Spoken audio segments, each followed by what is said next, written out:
अभी की ओर हमें आना ही पड़ेगा पिता। कितने दिन आपसे दूर आगे बढ़ेंगे, कितने दिन आपसे भागते जाएंगे पीछे। हालेलुया, तेरी आत्मा से भागकर हम कहाँ जाएंगे? हर एक जगह पे हो। Hallelujah, God is everywhere. You can't hide all those things. You can't hide yourself. आप खुद को छुपा नहीं सकते, खुद को पापों को छुपा नहीं सकते, खुद के दोषों को छुपा नहीं सकते।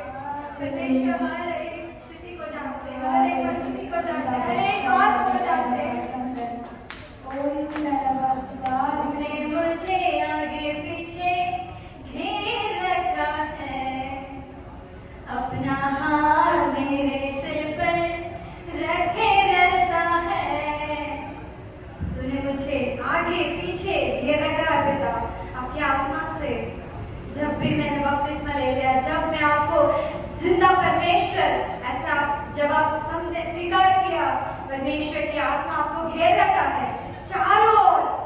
वो आपको रखवाली देता है, वो आपको प्यार देता है, वो बार बार आपको याद करता है कि परमेश्वर की और आ जाओ। वो बार बार आपके दिल को पश्चाताप में लाता है जब भी आप पापों में फंस जाओ। उनके आत्मा से मत भागो, उनके प्रार्थना से मत भागो, उनके सन्निधि के लिए भागो, उनके सन्निधि में आने के लिए भागो, उनके प्रार्थना के लिए भागो।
कहीं भी जाए मुश्किल का हल नहीं मिलेगा बेटा।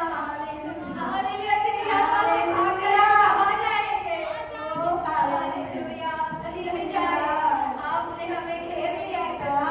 आप ही की ओर हमें छकाए, आप ही की ओर हमें छकाए, आप ही के सन्निधि में हमें खुशहाल जिंदगी है। हालेलुया, धन्यवाद यीशु, धन्यवाद यीशु। हालेलुया, सभी घुटनों पे आएंगे, दोनों हाथों को उठाएंगे।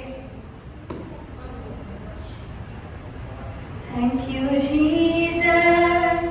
Thank you, Jesus. Thank you, Jesus. Thank you, Jesus. Hallelujah. Hallelujah. Hallelujah. Hallelujah.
पिता पुत्र पवित्र आत्मा के नाम से जोरदार तालियां बजाकर उनकी तारीफ करेंगे, परमेश्वर को प्रसन्न करेंगे, स्तुति करेंगे तालियों के साथ। प्रार्थना करेंगे। धन्यवाद यीशु, धन्यवाद, धन्यवाद पिता। आराधना में परमेश्वर आपने छंगाई दिया, मन को साफ किया। धन्यवाद, हमारे दिलों को पिता अपने आसन सिंहासन बना दिया। पिता हम क्या लाए हैं परमेश्वर, हमारा दिल दलदल में था पिता, हमारा मन गुस्से से भरा था पिता, पाप में था परमेश्वर, गंदगी में फंसा था पिता, हमारे दिल में क्लेश ही क्लेश था पिता। परमेश्वर दोषी था पिता, दोषी थे पिता, आपने हमें शुद्ध किया। आराधना में धन्यवाद, आपकी आराधना से आपकी आत्मा को हमारे सिर पर रखा, उठेला पिता। धन्यवाद, धन्यवाद यीशु, हमारे मन को आपने साफ किया, पवित्र किया।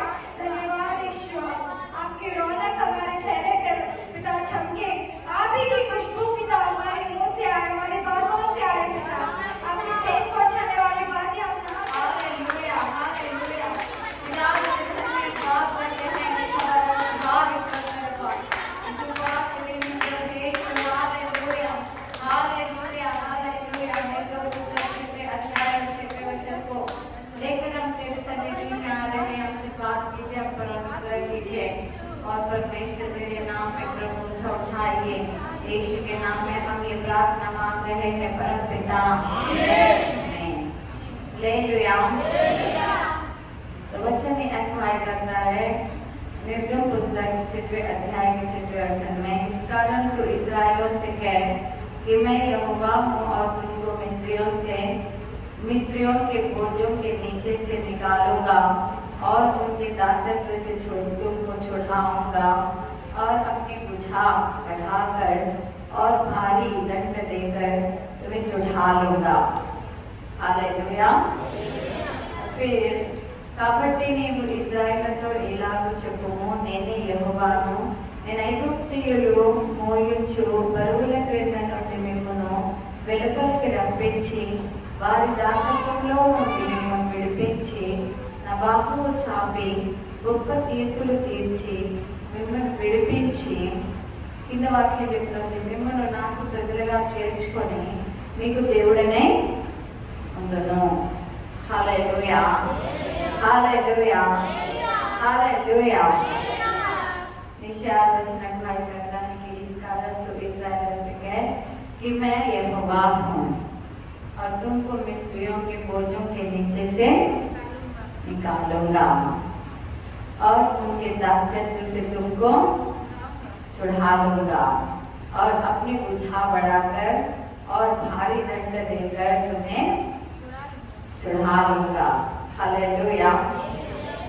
सारे काम मैं ही करूंगा, मैं ही करूंगा, मैं ही करूंगा, क्या वचन अगुवाई करता है।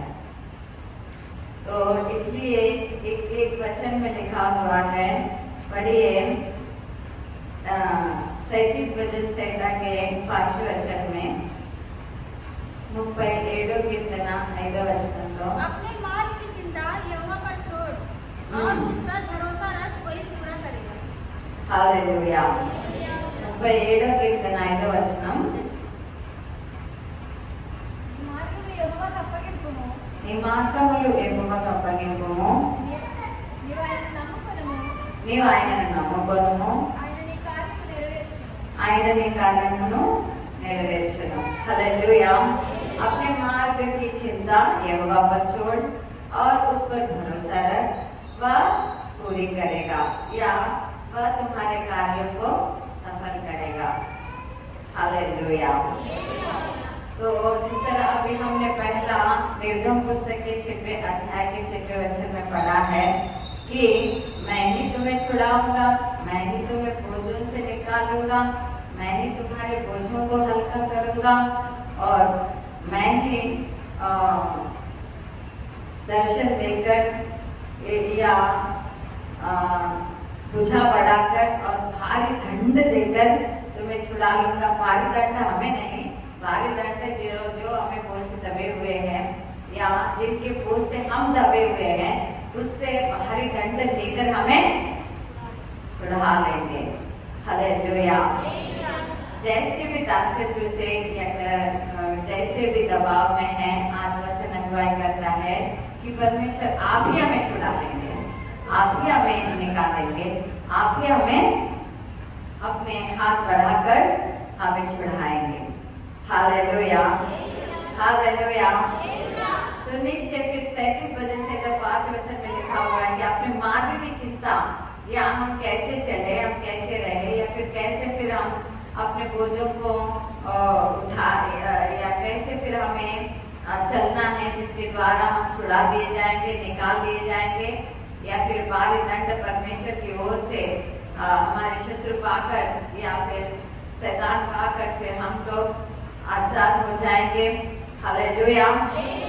इन सब की चिंता परमेश्वर पर छोड़ो करके आज का वचन अगुवाई करता है।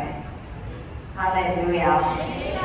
सारी चिंता हमें यहोवा पर छोड़ना है कि कैसे चले या क्या करे। अपनी मार्ग की चिंता यहोवा पर छोड़, हम जिस मार्ग पर या जैसे हम लोग चलना है या जैसे हम लोग चलने के द्वारा हम छुड़ा दिए जाएंगे, इसकी सारी चिंता हमें प्रभु पे छोड़ देना है, परमेश्वर पर छोड़ देना है कि मेरी सारी चिंताएं हे प्रभु मैं तुझ पर छोड़ रहा हूँ या छोड़ रही हूँ। 55 भजन संहिता के 22 वचन में भी लिखा हुआ रहता है कि अपने सारे बोझ यहोवा पर डालो, फिर वो तुम्हें छुड़ाएगा करके, उन पर भरोसा रखो करके। अपना बोझ यहोवा पर डाल दे, अपना बोझ यहोवा पर डाल दे, वह तुझे संभालेगा, वह तुझे संभालेगा, वह धर्मी को कभी टलने न देगा, वह धर्मी को कभी टलने ना। Hallelujah, hallelujah. तो परमेश्वर की ओर से अपने आप को छुड़ाना है, तो फिर निश्चय हम अपने मार्गों की चिंता प्रभु पर छोड़ना है, खुद की कोशिश नहीं करनी है। हालेलुया। खुद अगर कुछ करने की कोशिश करेंगे, हागर ने भी वैसे, अब्राहम की पत्नी सारा ने भी वैसे ही कोशिश किया था, अपनी ओर से उसने कोशिश किया, जल्दी अपने लिए एक पुत्र पाने के लिए उसने हागर नामक दासी को फिर उनके अब्राहम के हाथ में दे दिया। हालेलुया। फिर उस वक्त इसकी इशारा की कोशिश सही नहीं ठहरी प्रभु की दृष्टि में, क्योंकि परमेश्वर ने दर्शन देकर कहा कि इशारा के द्वारा होने वाला संतान ही तुम्हारा पुत्र होगा करके। हालेलुया। तो परमेश्वर की जो दर्शन था और परमेश्वर की जो इच्छा थी, शारा ने उसके विरुद्ध प्रयत्न किया और खुद शारा उसकी ओर से फिर तकलीफ में आई। Hallelujah, hallelujah. तो वैसे ही फिर क्योंकि हागर फिर अपने स्वामिनी को नीच तुच्छ दृष्टि से देखने लगी, इसलिए जब हम लोग अपनी ओर से कोशिश करते हैं या परमेश्वर के विरुद्ध के प्रयत्न करते हैं, जल्दी से आशीष पाने के लिए ऐसे कोशिश करते हैं कि जल्दी से हम लोग निकाल बाहर आ जाए करके कोशिश करते हैं, जल्दी से हम लोग छुड़ा दिए जाए करके कोशिश करते हैं, तो उस वक्त फिर हमें फिर दुखों में या दुविधाओं में फंस जाते हैं। हालेलुया। क्यों? क्योंकि परमेश्वर की इच्छा पूरी नहीं होती है। इसलिए దేవుడి చిత్తము నెరవేర్చబడదు కనుక, లేదా దేవుడి చిత్తానుసారమైనది కాదు కనుక మన తొందరపడి నడుచుకుని వాడు మార్గం తప్పిపోను అని రాయబడింది.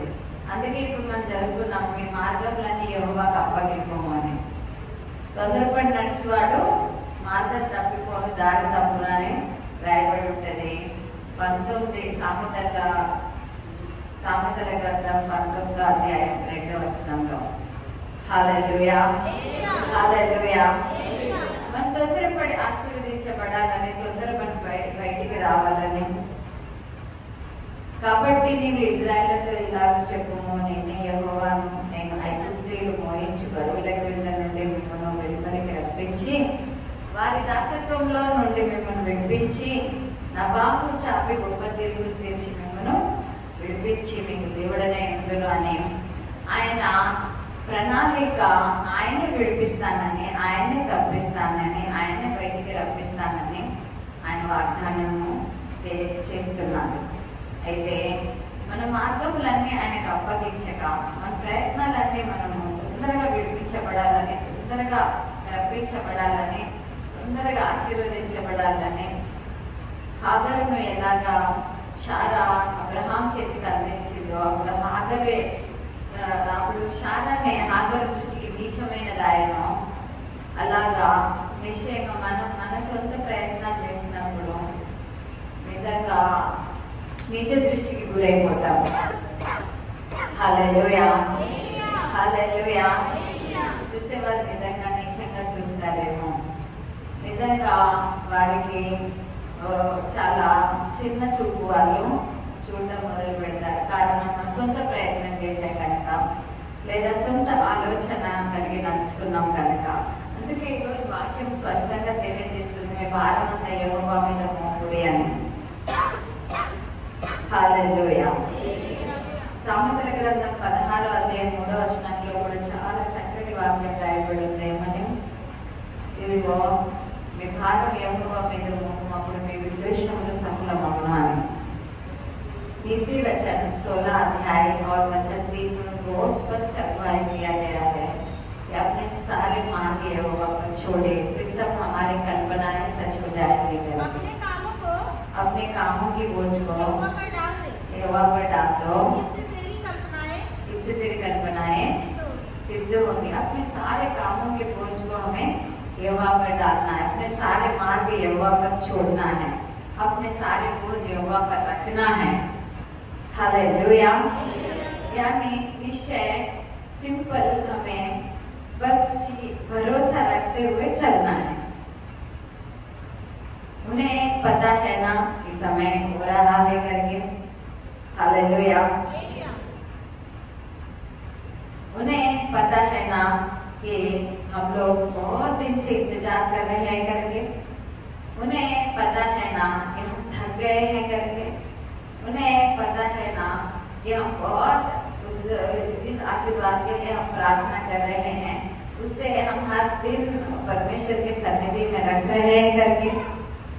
हालेलुया। उन्हें पता है नहीं है,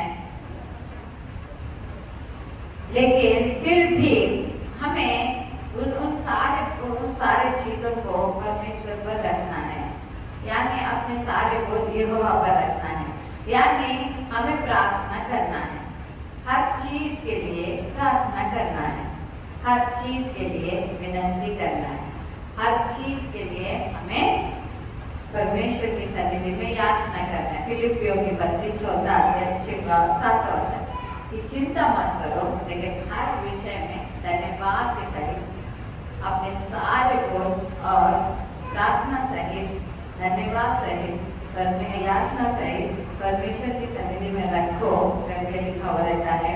फिलिपियों की पत्री 4:6-7 में किसी भी बात की चिंता मत करो, हाँ, परंतु हर एक बात में तुम्हारी निवेदन किसी भी बात की चिंता मत करो, परंतु हर एक बात में तुम्हारा निवेदन, जिस बात के लिए चिंता हो रही है, किसी भी बात की चिंता मत करो। ये वचन इसलिए लिखा हुआ है कि कभी जब कि इंसान को या मनुष्य को चिंता होती है, शायद को चिंता हुई थी इसीलिए कब तक मैं इंतजार करूंगी, शायद ऐसा होगा कि दासी के द्वारा मुझे पुत्र होता होगा, शायद परमेश्वर की इच्छा ऐसी ही होगी, ऐसी सोचा उसने, चिंता किया, इसीलिए तो उसने फिर ऐसे अपने आप को नीच दृष्टि में, तुच्छ दृष्टि में लाने वाला निर्णय उसने लिया।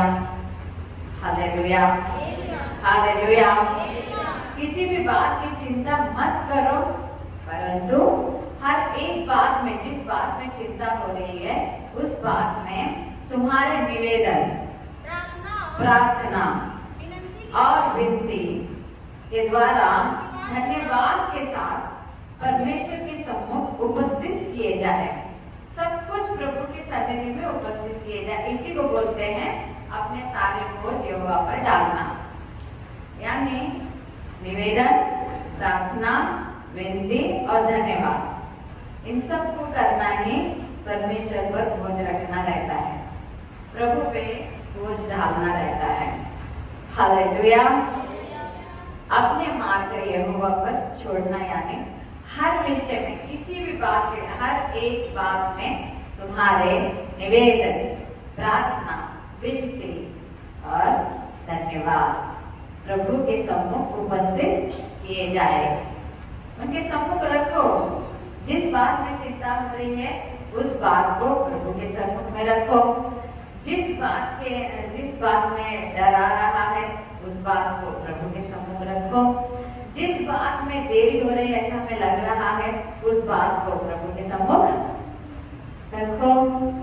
Hallelujah, hallelujah. अगर प्रभु चाहते तो फिर 75 साल के उस समय में ही, जब जिस दिन अब्राहम को बुलाया उसी साल में पुत्र दे सकते थे ना, दे सकते थे या नहीं, लेकिन उनके 100 साल के होने तक इंतजार करने की जरूरत क्या थी? प्रभु की इच्छा थी कि उस आयु में भी पुत्र देकर प्रभु को महिमा करना था, प्रभु को महिमा पाना था। हालेलुया। अगर जिस चीज में हमें देरी हो रही है फिर वो इसलिए हो रही है कि प्रभु को उस विषय में महिमा पाना है। Hallelujah, hallelujah. तो किसी भी बात की चिंता मत करो, लेकिन हर विषय को या हर बात में तुम्हारे निवेदन, प्रार्थना और विनती के द्वारा धन्यवाद के साथ परमेश्वर के सम्मुख उपस्थित किए जाए। हालेलुया। कैसे किए जाए? लिखा हुआ है यिर्मयाह पुस्तक के 17 अध्याय के 18 वचन में। यिर्मयाह पुस्तक 17 अध्याय और वचन 18 में, यिर्मयाह ग्రంథం 17 అధ్యాయం 18 వచనంలో, मेरी आशा टूटने न दे, मेरे सताने वालों ही की आशा टूटे, उन्हीं को विस्मित कर, परंतु मुझे निराश से बचा, उन पर विपत्ति डाल और उनकी चकनाचूर कर ಹಾಲೆಲೂಯಾ. నన్ను సిగ్గుపడనీయక, నన్ను తరుమువారిని సిగ్గుపడనేమో, నన్ను దిగులు పడనీయక వారిని దిగులు పడనేమో, వారి మీదకి ఆపత్తినము రప్పించుము, రెట్టింపు నాశనముతో వారిని నశింపచేయుము. హల్లెలూయా. యెహోవా నీ శరణు తెచ్చి ఉన్నాడు, నన్ను ఎన్నడను సిగ్గు నొందనీయకము అని కీర్తన భాగము సెలవిస్తున్నట్లుగా ఇలా మనం ప్రార్థించాలి. దేవా నన్ను సిగ్గుపడనీయకు, దేవా నన్ను నశింపచేయకు. కానీ నన్ను వెంబడిస్తున్న శత్రువును, కనబడని శత్రువును, దేవా మనుషులలో నుండి, పరిస్థితులలో నుండి, రకరకాల విధంగా నన్ను ఏడిపిస్తున్న శత్రువు నుండి నన్ను సిగ్గుపడనీయము, నన్ను దిగులు పడనీయము, నా మీదకి నాశనం రానివ్వము అని మనం ప్రార్థించాలి. అంతే. हालेलुया। सिर्फ इतना प्रार्थना करना है कि हे यहोवा मेरी आशा टूटने न दे, मेरे सताने वालों की आशा टूटे, उन्हीं को विस्मित कर, परंतु मुझे निराशा से बचा, उन पर विपत्ति डाल और उनको चकनाचूर कर दे। हालेलुया। जो दिख नहीं रहे हैं उन वो शत्रु जो हमें निराश कर रहे हैं, हमें निराशा में ला रहे हैं, हमें जो हमारी आशा, तुम्हारी आशा कभी पूरी नहीं होगी करके हमें बार बार बोल रहे हैं। हालेलुया।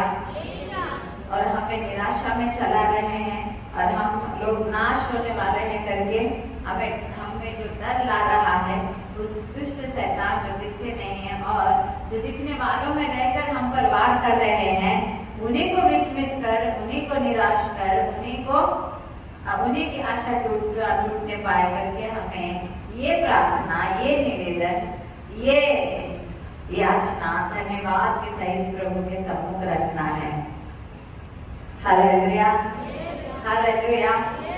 जब हम लज्जित हो जाते हैं तो फिर शैतान बहुत ही प्रसन्न हो जाता है, लेकिन हम लज्जित ना हो और शैतान जो हमारे ऊपर परिस्थितियों के द्वारा या मनुष्यों के द्वारा या किसी न किसी द्वारा हमें लज्जित करने, हमारे जीवन में हमारे आशा को तोड़ने, हमारे जीवन में प्रवेश करके हमें जो बंदी गृह में पड़ने वालों के समान रखा हुआ है, उसे विस्मित करके हमें ये निवेदन, ये प्रार्थना धन्यवाद के सहित प्रभु के सम्मुख रखना है।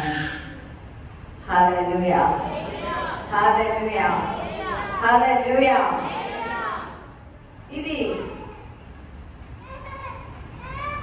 శైతానైతే మనము సిగ్గుపడాలని లేదా మనం పడే పరిస్థితుల్లో ఉంచి మనం ఎప్పుడు కూడా పైకి రామనో లేదా మనం ఎప్పుడు కూడా ఈ బాధ నుండి బయటపడమనో లేదా మనం ఇంకా ఈ బాధలో నుండి బయటికి రామని నశించిపోతున్నామని మనతో మాట్లాడుతూ మనల్ని వేధిస్తున్న ఈ శత్రు బాధ నుంచి విడిపించమని ప్రార్థించాలి. నన్ను సతాయిస్తున్న శత్రువే సిగ్గునొందాలి అని ప్రార్థించాలి. దేవా నన్ను సిగ్గుపడనీయమేమో నేను శరణుచున్నాను, నన్ను ఎన్నడూ సిగ్గునొందనీయమో ప్రార్థించాలి. हालेलुया। हालेलुया। अगर हम बाहर आना है तो ये प्रार्थना हमारी जरूरी है, ये निवेदन जरूरी है, ये प्रार्थना जरूरी है। हालेलुया। ఈ ప్రార్థన మనకు అవసరం. మనము సిగ్గుపడే పరిస్థితుల్లో నుండి బయటికి రావాలంటే ఈ కృతజ్ఞత స్తుతులతో ఇలా ప్రార్థించడము, దేవుని సమ్ముఖంలో, దేవుని సన్నిధిలో అర్పించడం అవసరం. हालेलुया। हालेलुया। हालेलुया। तब निश्चय वचन अगुवाई करता है रोमा पत्रिका का 15 अध्याय और वचन 18 में, रोमियो की पत्री से 15 अध्याय और वचन 18 में, क्योंकि उन बातों को छोड़ मुझे और किसी बात के विषय में कहने का साहस नहीं, जो मसीह ने अन्य जातियों की अधीनता के लिए वचन और कर्म और चिन्हों और अद्भुत कामों की सामर्थ्य से और पवित्र आत्मा की सामर्थ्य से मेरे ही द्वारा बस यहाँ तक मेरे ही द्वारा किए। हालेलुया।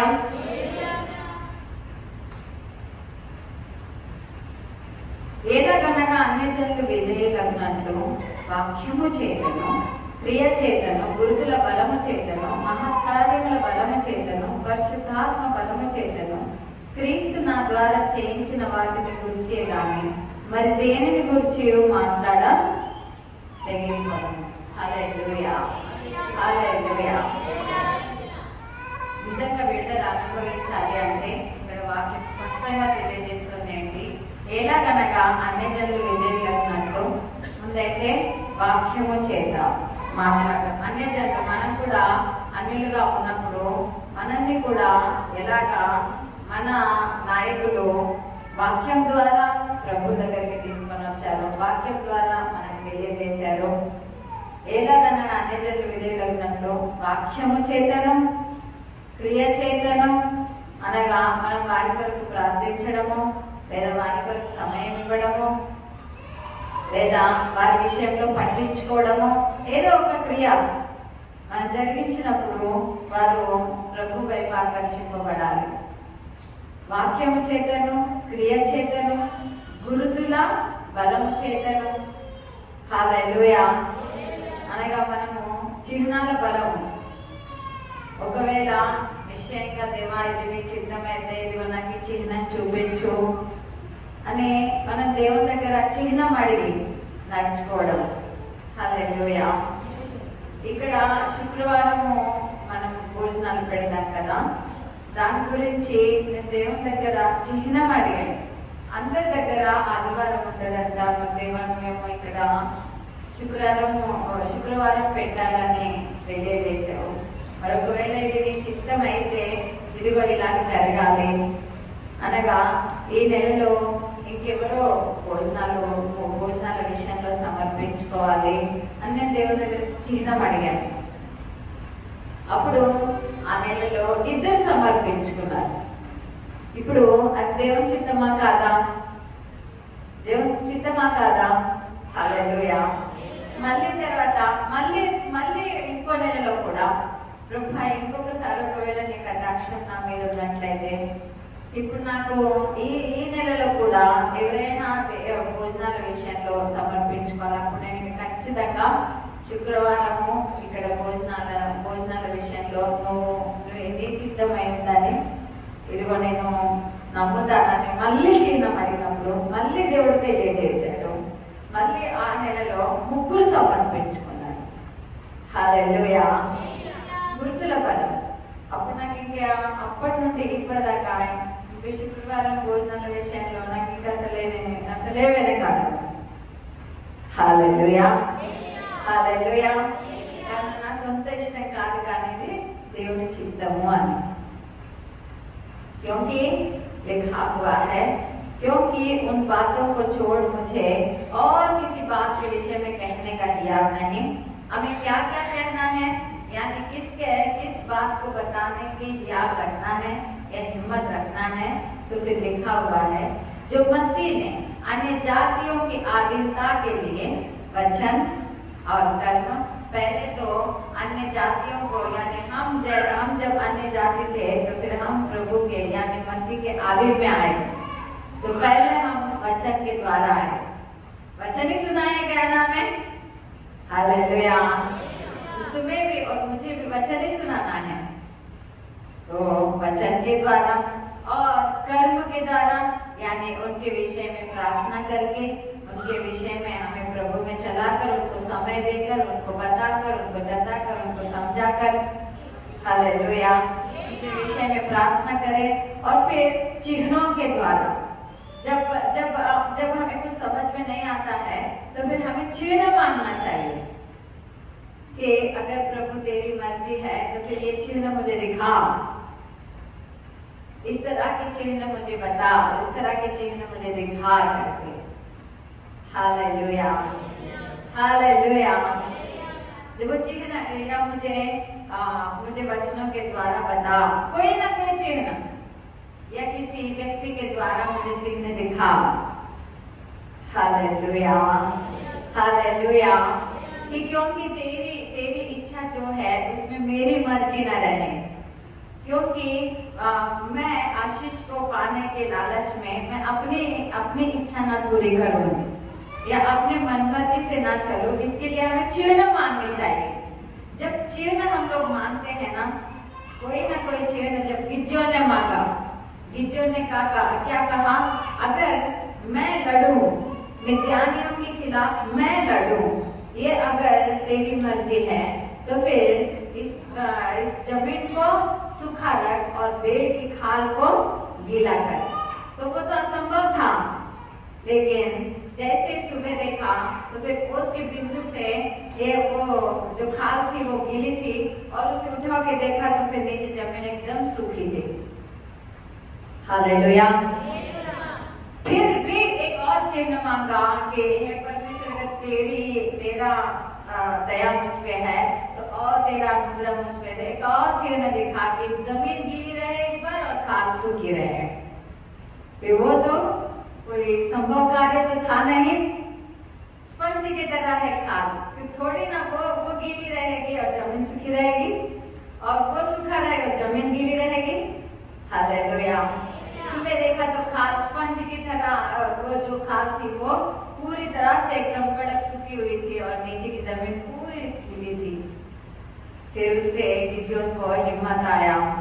फिर गिदोन ने सोचा कि सच में प्रभु की मर्जी है ये। गिदोन ने उससे पहले ये तक भी कहा था कि अगर तू देवदूत है, क्योंकि देवदूत गिदोन के सामने आके खड़ा था और बोल रहा था, हे पराक्रमी शूरमा शूरवीर करके। हालेलुया। तो मैं कौन सा पराक्रमी हूँ? मैं तो बेन्यामीन गोत्र से भी नहीं हूँ, और मैं तो बड़ा भी ज्येष्ठ पुत्र भी नहीं हूँ। तो फिर मैं कैसे शूरवीर हूँ और मैं कैसे लड़ाई कर सकता हूँ? अगर मुझसे जो बात कर रहा है वो दूत ही है और वो परमेश्वर की ओर से ही, यहोवा की ओर से ही आया हुआ है, तो फिर मेरे आने तक, मेरे वापस आने तक तो यही खड़ा रह करके बोलते था। तो उस समय में देवदूत गिदोन के वापस आने तक गिदोन रोटी और कुछ मांस लेकर आ जाता है, तो फिर वहां तक फिर वो लोग वहीं खड़े रहे, दूत वहीं खड़े रहता है। Hallelujah, hallelujah. इस तरह चिन्ह मांगकर, हालेलुया। फिर लिखा हुआ है कि अद्भुत कामों, अद्भुत चमत्कार, अद्भुत छुटकारे, अद्भुत कार्य, असंभव कार्य, जो सोचा नहीं, जो किया नहीं, उस तरह के अद्भुत कामों के अद्भुत काम परमेश्वर हमारे जीवन में करने चाहिए। Hallelujah, hallelujah. अद्भुत काम हमारे जीवन में होने चाहिए, अद्भुत कामों की सामर्थ्य से और पवित्र आत्मा के सामर्थ्य से मेरे ही द्वारा किए। हालेलुया। तो जो मेरे ही द्वारा पवित्र आत्मा के कार्य हुए, अद्भुत काम हुए, सामर्थ्य के काम हुए, उन्हीं को, चिन्हों के काम हुए, उन्हीं को मैं बताने का याद रखता हूँ। और हमारे जीवन में निश्चय परमेश्वर की ओर से आशीष के कार्य जब होंगे, तब निश्चय ही फिर हम जब सुसमाचार सुनाते हैं तो फिर वो सामने की ओर से सुना जाता है। हालेलुया।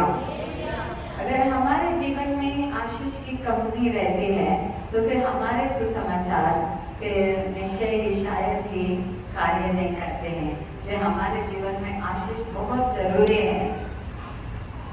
हम इसीलिए आज पहला वचन अगुवाई करता है, मैं तुम्हें मिस्र देश से बाहर निकाल लेके आऊंगा, मैं तुम्हें दासत्व से छुड़ा लूंगा, मैं तुम्हें निकालूंगा करके।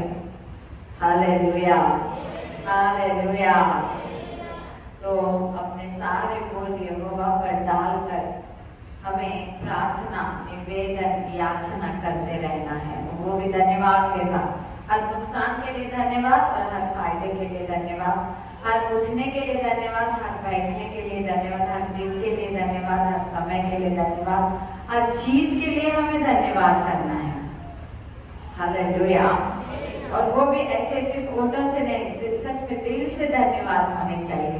हर चीज के लिए हमें धन्यवाद करना है, हर चीज के लिए हर दुख के लिए धन्यवाद, हर सुख के लिए धन्यवाद। हालेलुया। हर बात के लिए हमें धन्यवाद करना है। किसी भी बात की चिंता मत करो, लेकिन जिस बात में चिंता हो रही है उस बात का तुम्हें निवेदन, प्रार्थना करना है, याचना परमेश्वर के सम्मुख धन्यवाद के साथ रखना है। हालेलुया। जिसके द्वारा हमारे जीवन में चिन्ह जब हम मांगे तो फिर परमेश्वर चिन्ह के द्वारा बात करें। अद्भुत काम हमारे जीवन में हो, पवित्र आत्मा के काम हमारे जीवन में हो। हालेलुया। सुसमाचार के कार्य हमारे जीवन में हो और हम उन्हीं को बताकर, जो हमारे जीवन में हुए हैं, जो हमारे द्वारा हुए हैं, उन्हीं को बताकर हम अन्य जनों को परमेश्वर के सामने फिर आधीन में होने, मसीह के आधीन में होने जैसे हम चला सके। हालेलुया। हालेलुया। हम लोग सोचते हैं ना, क्यों नहीं ये लोग आधीन हो रहे हैं, आधा इधर क्यों रह गए, इन लोगों का पूरा मन क्यों नहीं फिर रहा है। तो वो फिरेगा तब जब हमारे जीवन में परमेश्वर के चिन्ह, अद्भुत काम, पवित्र आत्मा के काम, चिन्हों के काम, वचन और कर्म, यानी प्रभु के लिए परमेश्वर के द्वारा हम लोगों के किए गए कर्म, क्रियाएं हमारे द्वारा जब होते हैं, यानी सेवा जब होता है तो ही निश्चय अन्य जन आधीन में हो जाते हैं। हालेलुया। हालेलुया।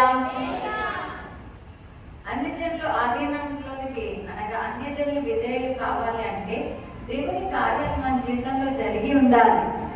మనం ప్రభు దగ్గరికి వచ్చిన తర్వాత అద్భుత కార్యము, ఆశ్చర్య కార్యము, సూచక క్రియను, హల్లెలూయా, వాక్యము మన జీవితంలో మనం సఫలమైనవి అయ్యి ఉండాలి.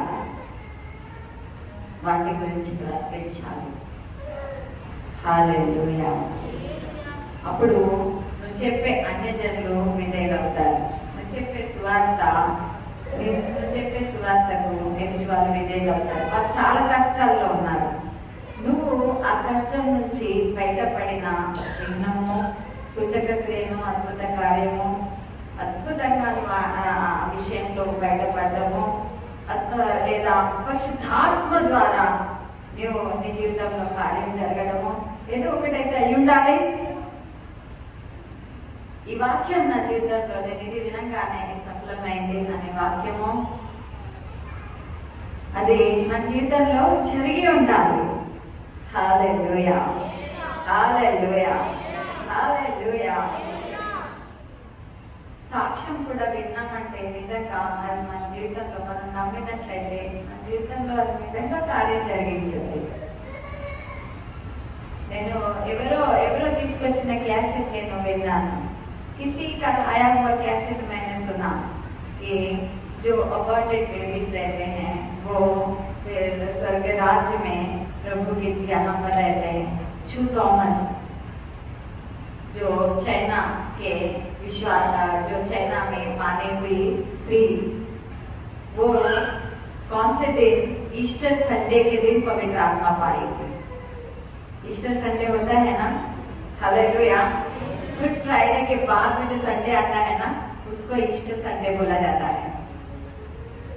तो उस ईस्टर संडे के दिन में वो छू थॉमस जो चाइना के विश्वासी है, सेविका है, उन्होंने पवित्र आत्मा उस दिन पाया था. उन्होंने इतना जोर से, इतना बलवान अभिषेक पाया उन्होंने कि उनकी बॉडी ऐसे शेक करते हैं, ऐसे शेक करती है. अगर रोक लिए तो फिर पूरे अकड़ जाते हैं, ऐसा उन्होंने बताया था, गवाही अपनी. वो तो चाइना की लैंग्वेज में बता रहे थे. नीचे फुटनोट पे आ रहे थे इंग्लिश के वर्ड्स, और वो कैसेट भी किसी और ने हमें ला के दिया था. तो उस कैसेट को, उस गवाही को मैंने सुना था कि जो अबॉर्टेड बेबीज है वो परमेश्वर के सन्निधि में है करके, स्वर्ग राज्य में यीशु मसीह ने उन्हें स्वर्ग राज्य चला कर दिखाया. हालेलुया।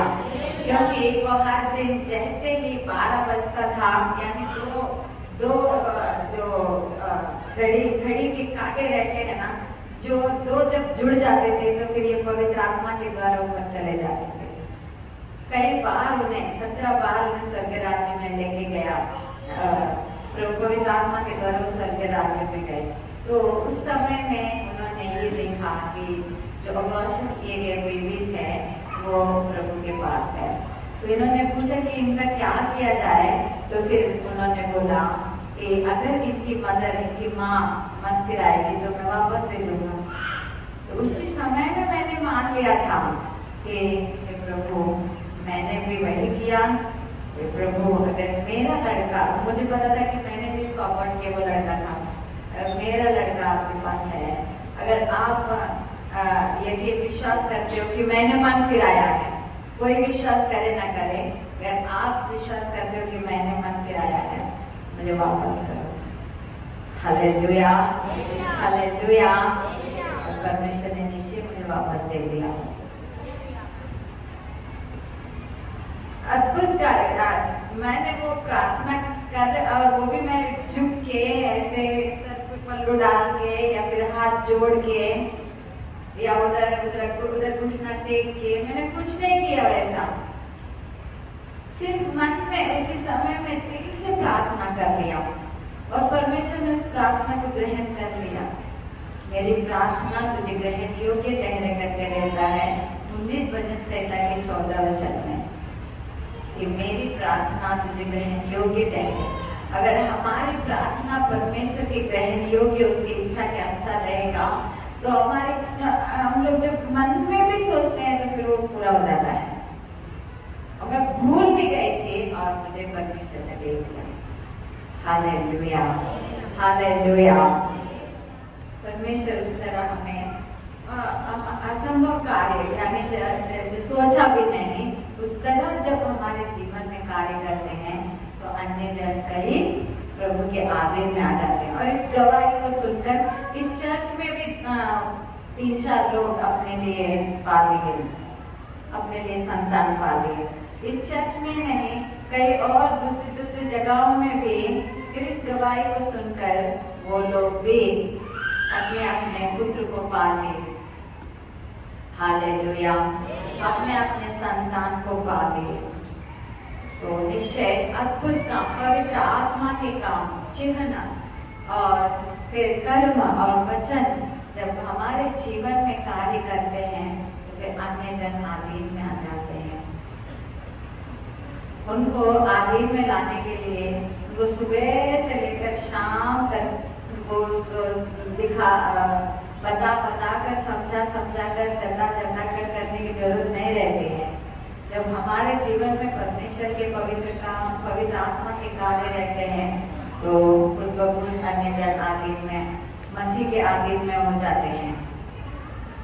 हालेलुया। अगर वो सच में उस तकलीफ में है तो, और फिर हम लोग चिन्ह के द्वारा, कर्म के द्वारा, वचन के द्वारा उनको हम लोग जब बताते हैं, उससे ज्यादा मैं एक शब्द भी नहीं बोलता हूँ, उससे ज्यादा मैं यह करता नहीं करके लिखा हुआ है, यानी उन्हीं के द्वारा मैं बात करता हूँ करके लिखा हुआ है।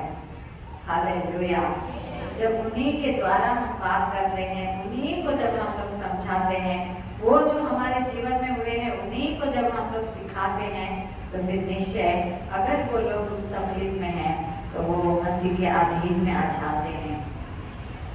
और फिर निश्चय लिखा हुआ है इब्रानियों की पत्री के 5 अध्याय और वचन 12 में, इब्रानियों की पत्री 5 अध्याय वचन 12 में, समय के विचार से तो मैं गुरु हो जाना चाहिए था, तो भी क्या यह आवश्यक है कि कोई तुम्हें परमेश्वर के वचनों की आदि शिक्षा फिर से सिखाए? और ऐसा तो है वो कि तुम्हें अन्न के बदले अब तक दूध ही चाहिए। हालेलुया। కాలమును బట్టి చూస్తే ఎబ్రీయులకు రాసిన పత్రిక 5వ అధ్యాయం 12వ వచనం, కాలమును బట్టి చూస్తే మీరు బోధకులుగా ఉండవలసిన వారై ఉండగా దేవోక్తులలో మొదటి మూల పాఠములను ఒకడు మీకు మరల బోధింపవలసి వచ్చాను. మీరు పాలు త్రాగవలసిన వారే గాని బలమైన ఆహారము కాలం. హల్లెలూయా. ఒకవేళ కాలంను బట్టి చూస్తే ఇప్పటి వరకు ఎందరో అసలు సేవకులే నిలబడాల్సింది. ఎందరో సువార్త వారి జీవితంలో జరిగిన అద్భుత కార్యం, వారి జీవితంలో జరిగిన పరిశుద్ధాత్మ కార్యం, వారి జీవితంలో జరిగిన సూచక క్రియలు, వారి జీవితంలో జరిగిన వాక్యము,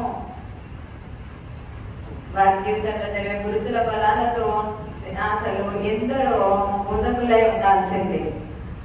కానీ ఇప్పటిదాకా కూడా పాలు త్రాగవలసిన వారి వల్లనే ఉన్నాయి వారి వాక్య గురుతులు.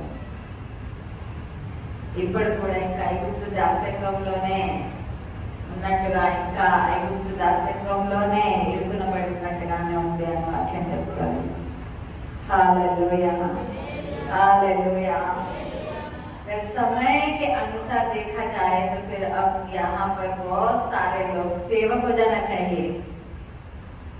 उनके जीवन में किए गए अद्भुत कार्य, उनके जीवन में किए गए आश्चर्य कार्य, उनके जीवन में किए गए वचन, उनके जीवन में सफल हुए वचन, उनके जीवन में किए गए चिन्ह, उनके जीवन में किए गए पवित्र आत्मा के कार्य, चंगाई के कार्य, छुटकारे के कार्य अगर देखे जाए तो फिर समय के अनुसार देखा जाए तो बहुत सारे लोग बहुत सुसमाचार सुनाकर सेवकों का काम करने के लायक हो गए हो।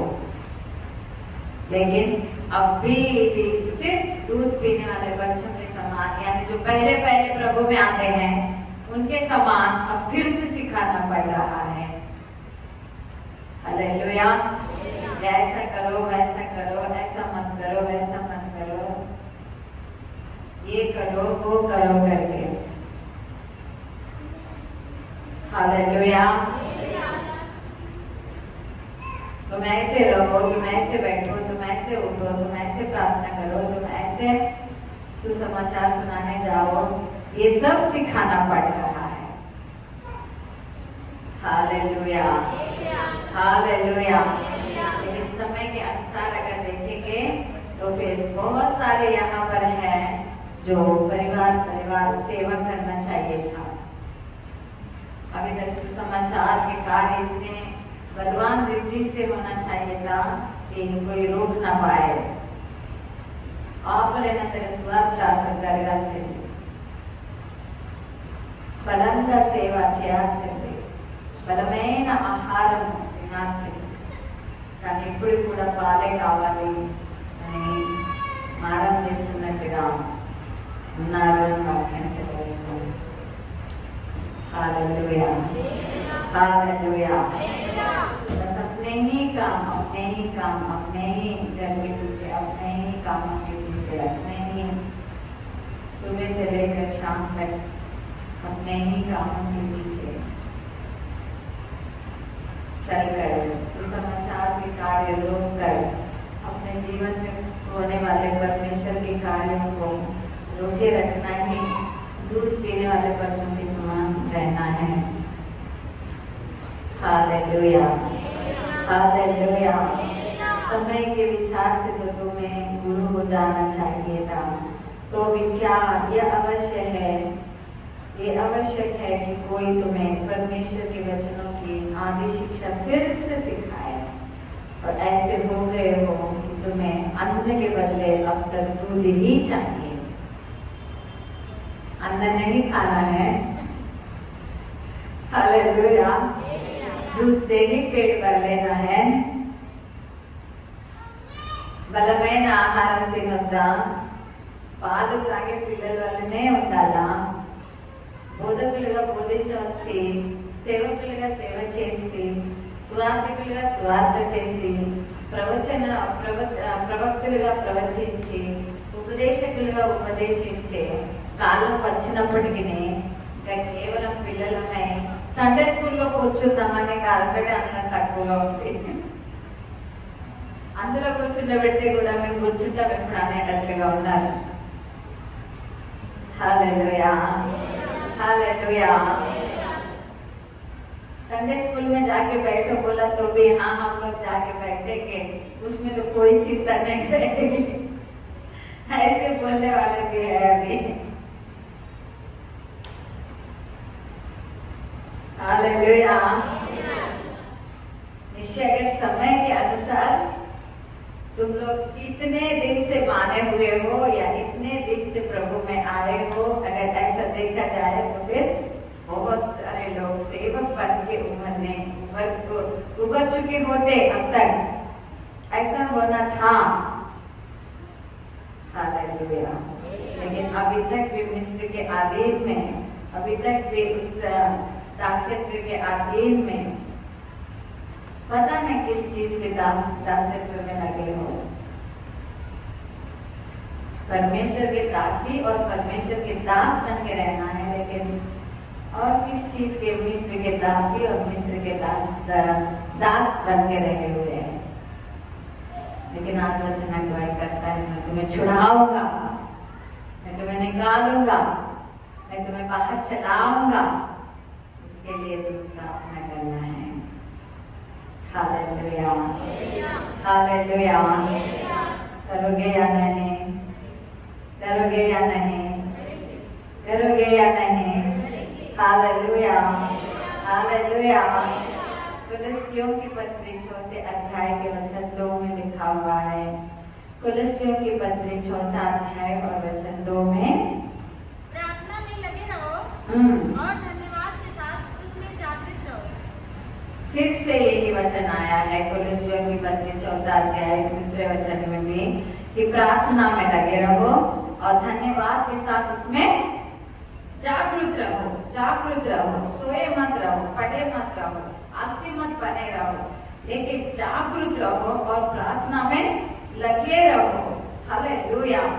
और जैसे हमने इससे पहले भी फिलिपियों की पत्री चौथे अध्याय 6 और 7 वचन में ध्यान किया है कि बस हर चीज के लिए धन्यवाद करते रहो, निवेदन करो, धन्यवाद करो, प्रार्थना करो, धन्यवाद करो, याचना करो या धन्यवाद करो। Hallelujah, hallelujah. प्रार्थना में लगे रहो। मैंने सुना था किसी सेवक से कि हर विश्वासी को 3 घंटे की प्रार्थना की जरूरत रहती है। अगर वो सेवक है तो फिर 5 घंटे की प्रार्थना की जरूरत रहती है। अगर चिन्ह, अद्भुत काम, पवित्र आत्मा के काम और भी आश्चर्य कार्य होने हैं तो फिर रात भर की प्रार्थना, संपूर्ण रात्रि की प्रार्थना की आवश्यकता है करके। Hallelujah, hallelujah. सुनाई दिया?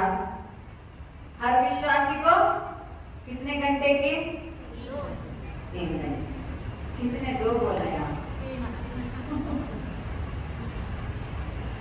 2 नहीं, अब करो ही मत। हालेलुया। कि अगर सेवक है, अगर सेवा की इच्छा है, ये सेवा करना चाहते हो तो फिर कितने घंटे की? हालेलुया। फिर अगर अद्भुत कार्य, अभी हमने पढ़ा है ना, अभी हमने इस पौलुस के कहते हुए हमने सुना है ना, रोमा पत्रिका 15 अध्याय के 18 वचन में, कि अगर अन्य जनों को अधीन में लाना है, किसके? मसीह के अधीन में लाना है, उसको उसे दासत्व से, बीमारी के दासत्व से, परेशानी के दासत्व से, कर्जों के दासत्व से, गरीबी के दासत्व से अगर बाहर लेके आना है तो चिन्ह, अद्भुत कार्य, आश्चर्य कार्य, पवित्र आत्मा के कार्य होने हैं और उन्हें अन्य जनों के उस बीमारियों में पड़े हुए, उस परेशानियों में पड़े हुए लोगों को प्रभु के अधीन में, स्वतंत्रता में चलाना है। तो निश्चय ही अद्भुत और आश्चर्य कार्य हमारे जीवन में होना है। और अद्भुत कार्य, आश्चर्य कार्य, चिन्हों के कार्य, पवित्र आत्मा के कार्य होने हैं। मैंने सुना कि संपूर्ण रात, हर हफ्ते में 3 बार तो संपूर्ण रात्रि प्रार्थना का अनुभव रहना है। कितने घंटे? कितने घंटे? हालेलुया। रात भर, रात्रंत प्रार्थना जैसे अनुभव होते निश्चय आप लोग सूचक क्रियలు, अद्भुत कार्य, महत् कार्य, परिशुद्धात्मा कार्यक्रम మీతోనే అవుతాయి, నీతోనే అవుతాయి। हालेलुया। मैंने सुना इच्छा बहुत रहते हैं और प्रार्थना बहुत, उस इच्छा जितनी बड़ी रहती उतनी कम प्रार्थना रहता है। तो फिर कैसे, फिर उसी को बोलते हैं बस दूध पीने के अनुभव में ही है। దీన్నే పాలు త్రాగేవారు ఇంకా పాలే త్రాగుదామని అన్నట్టుగా ఉన్నారు అని అంటే నిశ్చయంగా ప్రార్థన లేక ఉన్నారు అని. కొలస్సీలకు రాసిన పత్రిక 4:2 ప్రార్థన యందు నిలకడగా ఉంది, కృతజ్ఞత గలవారే దాని మెలకుగా ఉండుడి. హల్లెలూయా, హల్లెలూయా. మెలకుగా ఉండుడి అంటే నిద్రమత్తులే ఉండకూడదు అని కదా. మెలకుగా ఉండుడి అంటే రాత్రంతా ప్రార్థన చేసే అనుభవం కలిగి ఉండుడి అనే కదా. మెలకుగా ఉండుడి అంటే కనీసం 3 గంటలు 5 గంటల ప్రార్థన అనుభవం కలిగి ఉండుడి అనే కదా. హల్లెలూయా, హల్లెలూయా. मसीह में है, अन्य जन में हो तो फिर पता नहीं मुझे, लेकिन मसीह में हो तो फिर निश्चय अद्भुत कार्य, आश्चर्य कार्य, पवित्र आत्मा के कार्य जीवन में हो रहे हैं. उसके लिए प्रार्थना की आवश्यकता है. सिर्फ विश्वासी हो, सिर्फ दूध ही पीना चाहते हो, यानी सिर्फ बस बैठे ही रहना चाहते हो तो फिर निश्चित 3 घंटे की प्रार्थना फिर भी जरूरी है. सेवा करने की इच्छा है तो फिर 5 घंटे की प्रार्थना जरूरी है. अद्भुत आश्चर्य कार्य होने हैं तो फिर संपूर्ण रात्रि प्रार्थना के अनुभव में होना है. Hallelujah, hallelujah, hallelujah. प्रार्थना में लगे रहोगे, फिर लगे रहोगे फिर. हालेलुया. एक दिन करके 2 दिन करके नहीं छोड़ना है. उन्होंने कहा ना कि मैं मिस्र के दासत्व से तुम्हें बाहर निकालूंगा. तो बाहर निकल के आने तक, जिस दासत्व में है उसमें से बाहर आने तक प्रार्थना करते रहना है. फिर तुम ये अनुभव बताना है. हालेलुया. బయటికి రావాలి, బయటికి వచ్చి నువ్వు చెప్పాలి ఇదిగో నేను బయటికి వచ్చాను అని. అప్పుడు అన్ని జనులు ఆధీనంలో అనగా క్రీస్తు ఆధీనంలోకి వస్తారు, క్రీస్తుకు లోబడతారు. నీకు కాదు, క్రీస్తుకు నువ్వు ప్రకటిస్తున్న క్రీస్తు కాదు లోబడతారు. హల్లెలూయా, హల్లెలూయా, హల్లెలూయా. ఇప్పుడు క్రీస్తుకు వారు లోబడాలి, మనం బయటికి రావాలి అంటే ఏం చేయాలి? ఏం చేయాలి? प्रार्थించాలి. हालेलुया. मसीह के अधीन में अन्य जन होने हैं, हम दासत्व से, बीमारियों से, परेशानियों से बाहर आने हैं तो फिर क्या करना है? सिर्फ प्रार्थना करना है. कॉम्प्लिकेशन नहीं है कुछ भी. प्रभु का मार्ग कॉम्प्लिकेटेड मार्ग नहीं है, सरल मार्ग, सिंपल मार्ग है. प्रार्थना जीवन करना है. सभी खड़े हो जाइए, प्रार्थना करेंगे. सभी खड़े होकर टाइम पास मत कीजिए, जल्दी से खड़े हो जाइए और प्रार्थना करेंगे. हालेलुया, धन्यवाद, धन्यवाद, स्तुतियो स्तुतियो महिमा. Hallelujah, hallelujah, hallelujah, hallelujah. सभी मुंह खोलकर, मन खोलकर, दिल खोलकर हालेलुया प्रार्थना में लगे रहो और धन्यवाद करते रहो. करके आज वचन भाई करना है. किसी भी बात की चिंता मत करो, लेकिन हर विषय के लिए प्रार्थना करो. करके आज वचन अगुवाई करता है कि तुम्हारे जीवन में मेरे द्वारा हुए जीवन, मेरे द्वारा हुए कर्म, मेरे द्वारा हुए वचन और मेरे द्वारा हुए पवित्र आत्मा के काम और मेरे द्वारा हुए हालेलुया चिन्हों के कामों को ही हालेलुया मैं बताने का याद रखता हूँ कि अन्य जन मसीह के अधीन में आज आए करके लिखा हुआ है.